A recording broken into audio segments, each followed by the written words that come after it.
Hi, this is Amir Anzour. I'm the Dean of Webpreneur University.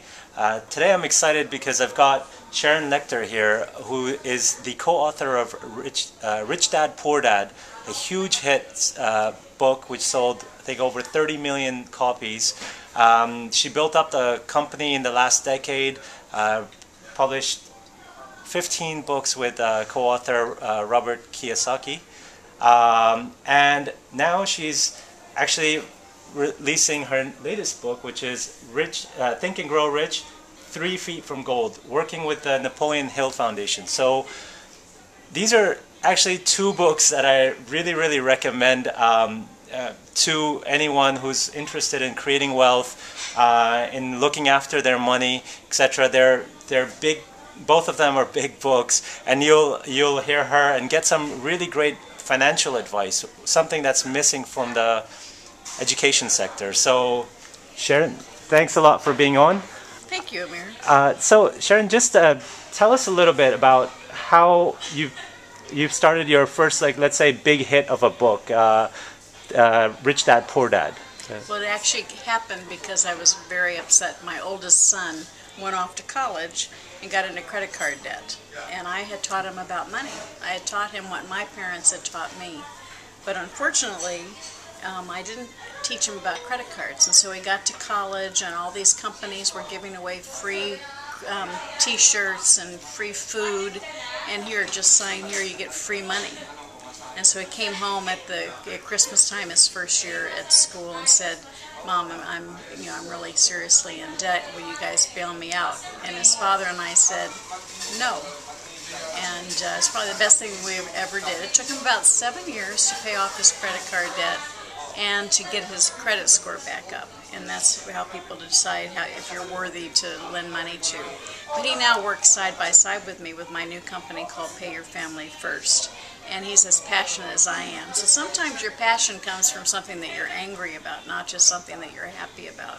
And so that's really it was in 1992, so it's a long time ago, but that was when I dedicated my professional life to my passion as a parent, and that was for the pursuit of financial education and financial materials to help people gain control of their financial lives. Fast forward a few years, in '96, my husband actually introduced me to Robert Kiyosaki. He had created a game and had it drawn out on a piece of paper. And my background had been in publishing as well as being an accountant, and I had done some games. So I worked with Robert to get that put together, and we became partners and released Rich Dad, Poor Dad in April of '97. And over the 10-year time period we were partners. We did 15 books together, and we were blessed with success, but it wasn't because of us. It was because of people like you, Amir, who read the book and incorporated it and shared it with other people, because it was the right message at the right time. In 2007, Robert wanted to franchise the company, and I still was really passionate about creating products for families and young people. So we decided we went our separate ways, and I started my company, Pay Your Family First. And that's when President Bush asked me to be on his President's Advisory Council for Financial Literacy, and then also served President Obama. And now I'm national spokesperson for the American Institute of Certified Public Accountants on the topic of financial literacy. And I go all over the world because it doesn't matter what language you speak. People are concerned about money. They're concerned about their children understanding money. And so my passion is really creating those kinds of materials. So Rich Dad, Poor Dad actually was the result of me being upset about my child. And what advice can you give to people that are, young people, especially in Dubai, where the credit has just taken off? A lot of the East is following Western principles and giving out credit, and lending is becoming a lot easier. Recently people have felt it, but what advice would you say? I mean, you can't help but buy that thing that you can't really afford right now, right? Oh, it's so dangerous. It's so dangerous because people get really excited, that instant gratification, and invariably I would ask your viewers, have you ever bought something and then a few months later regretted that you bought it? And that's what happens when you get into debt. You're mortgaging your future, and you're paying into your future instead of taking control of your life. And so when you start taking easy credit, you become a slave to money. And we want to turn that tide. We want people to become masters of their money. And that's when you are in control. So money is a tool instead of a weapon against you, and that tool is to build a better life for you and your family.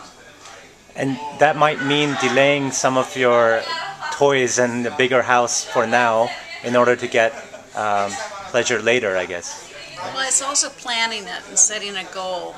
And what happens when you achieve that goal, your self-esteem raises through the roof. So don't look at it as frustration. Look at it as anticipation. Okay. And you had a lot of success with that company. You built a game around it. And what was that experience of actually building a whole business around an idea and a concept like?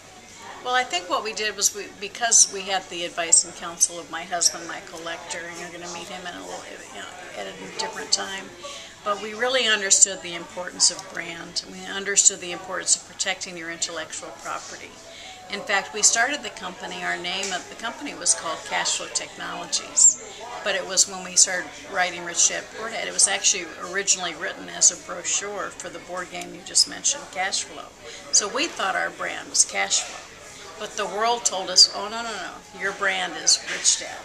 Yeah. And so most people don't even know that, but the name Rich Dad was just the name of the book. And so globally we're known as the Rich Dad Company, but we're actually, the title of the company is Cashflow Technologies. Okay, great. And what advice would you give to public education and people working in education, and how to educate the next generation on credit and all these issues? Like, what can they do?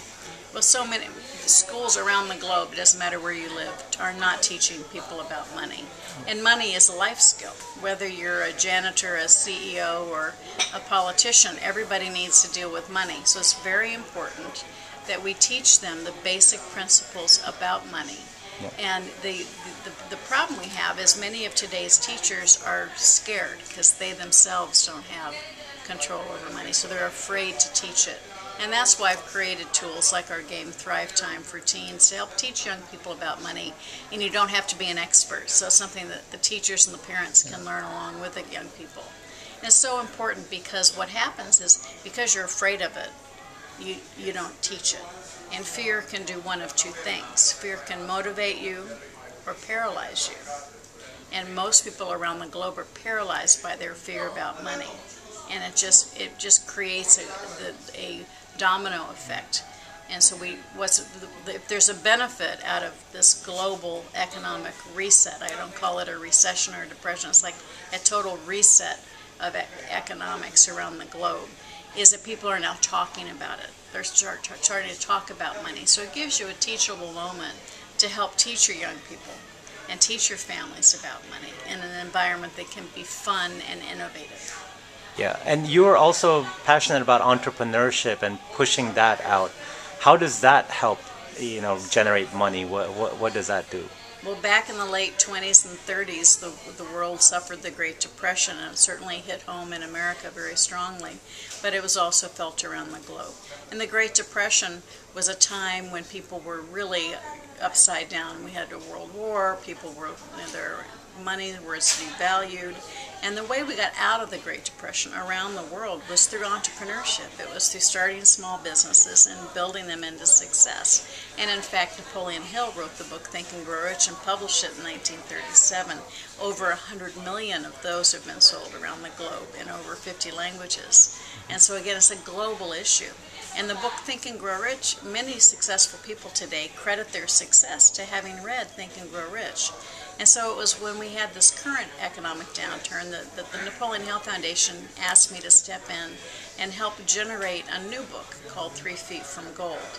And 3 Feet from Gold, which I'm very proud to show, is really, we had the opportunity to interview 35 of today's top leaders, and they come from around the globe.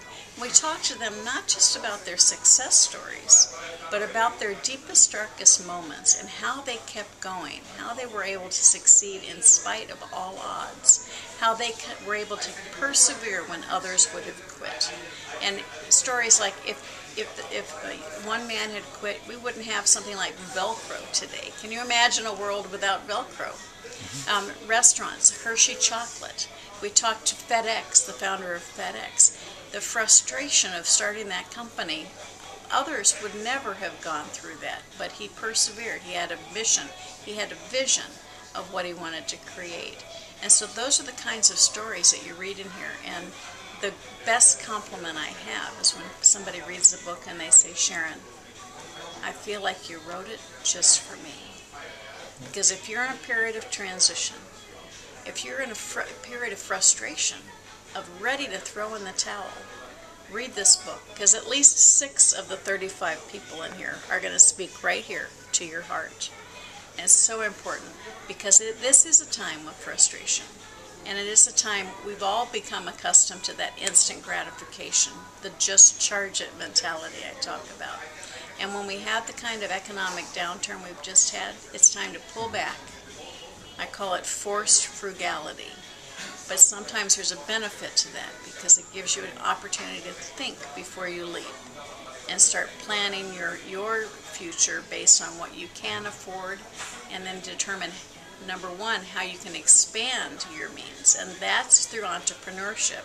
So I bring you right back to what I believe is going to get us out of this current economic downturn. Just like it did the Great Depression, today, globally, we need entrepreneurship. We need people creating, using their ideas, finding the money to help them or the resources, and building a business. And by doing that, you add value to the world. And it's through adding value in the world that you can create a sustainable business. A successful business does one of 2 things: solves a problem or serves a need. And there's certainly a lot of need in the world today, and there's certainly a lot of problems. So everyone watching has the opportunity to be the person that I write about in 3 to 5 years. Awesome. You know, this is great reading about people persevering, because it feels that everyone else had it easy, right? That even, I'm sure, Facebook or Google and all these big hits, or FedEx that we take for granted, people had to work through a lot of dark hours to get those off the ground, right? Entrepreneurship is not easy, but the long-term reward is worth the blood, sweat, and tears that go into the first few years. And anybody that tells you it's easy, don't listen to them. But it is working for yourself. And if you think about an employee, you're working really hard for someone else. You're building their corporate ladder, where you're building their financial future. And yes, you're getting a paycheck. And when you get that paycheck is when your business starts. It's what you do with that paycheck that counts for you, your future and your family's future. And so if you're an employee, don't quit your job, but start something on the side. Start that passion that you have, whether it's something you love or you hate, like me, with financial literacy. Start something on the side and start creating value and adding value, and it's a way for you to start building your financial future. Awesome. And especially in this, in the East, in this region, you know, parents tend to advise their kids to go and get a job, right? And a job is valued a lot more than entrepreneurship, and failure is looked down upon. What would you say to those parents is that, you know, obviously they don't want their kids to suffer through a failure and all this stuff. What would you advise them to say if their kids want to go out and do something for themselves? Well, you may have heard of the term entitlement mentality. And an entitlement mentality comes from teaching your children to expect others to take care of them. And there's nothing wrong with being an employee. An employee is how you can learn a trade. An employee is how you can get valuable experience. But you're also putting your future in somebody else's control. And it's never been more apparent than in this current economic downturn, in the fact that people, you worked with somebody for 20 years, and if they decide to close the business, you're on the street. So when you're an entrepreneur, you are the one in control of your own destiny.